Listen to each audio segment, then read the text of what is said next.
Good day, world!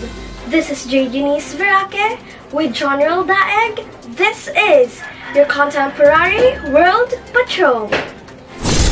Your contemporary news. Contemporary world. Our top stories for today.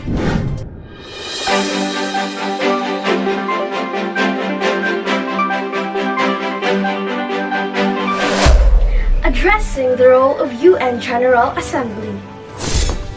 Number of the member states in United Nations. The profile of United Nations current head. United Nations appointment process for the selection of the head. The spotlight for UN's latest accomplishments.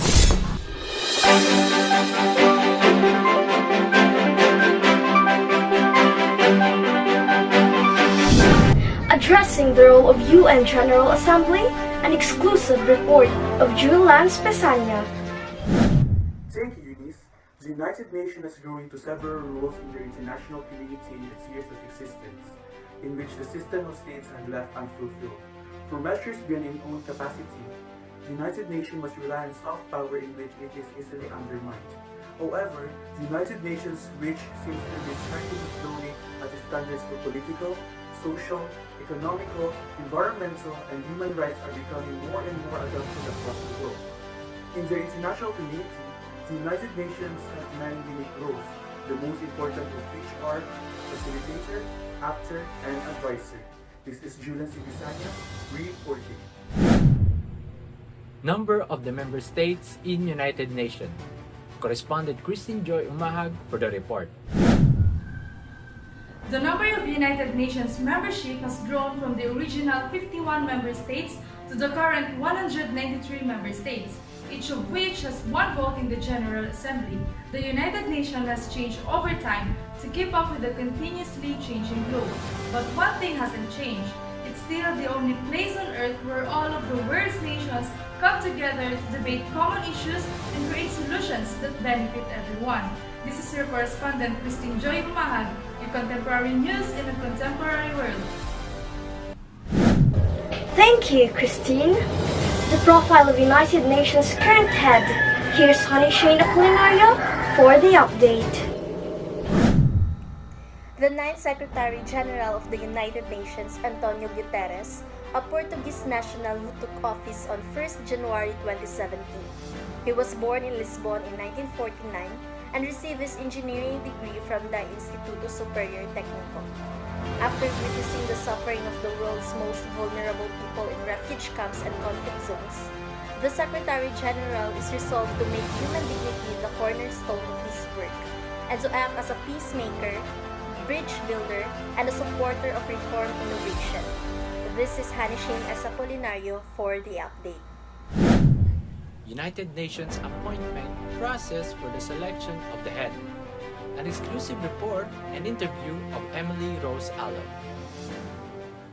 Thank you, General. The post of Secretary General is one of tremendous importance, requiring the greatest level of efficiency, skill, and honesty, as well as a solid dedication to UN Charter's goals and principles. Candidates with demonstrated leadership and management qualities, substantial experience in international relations, excellent diplomatic communication, and multilingual skills are invited to present themselves to the Presidents of the General Assembly and the Security Council. I am here with Mr. Jake Joven Kalman. Good day, sir. So, what is the method of choosing the head of the United Nations? The Secretary General is appointed by the General Assembly on the recommendation of the Security Council. The Secretary General's selection is therefore subject to the veto of any of the 5 permanent members of the Security Council. Thank you, Mr. Kalman. This is Emily Rose Allen. The spotlight for UN's latest accomplishments. Correspondent Jake Coronado for the spotlight. For the first 70 years of the organization, the United Nations celebration rolls once again as achievements towards spreading democracy, promoting peace, combating world hunger, and other sweeping global missions continues. I am here with Noel Jean Ramos for an interview. Good day, sir, and what are the achievements of the United Nations recently? In terms of peace and security, the United Nations has deployed over 40 peacekeeping, special political mission, and offices to avert conflict and promote peace-building effort. When it comes to humanitarian assistance, the United Nations assisted in mobilizing and coordinating $18 billion in a worldwide assistance for 117 million people in need.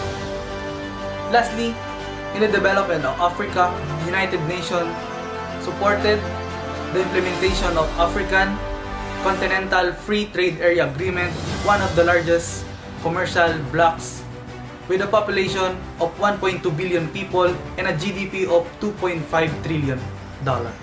All of these are achieved by our organization in 1 year, last 2019.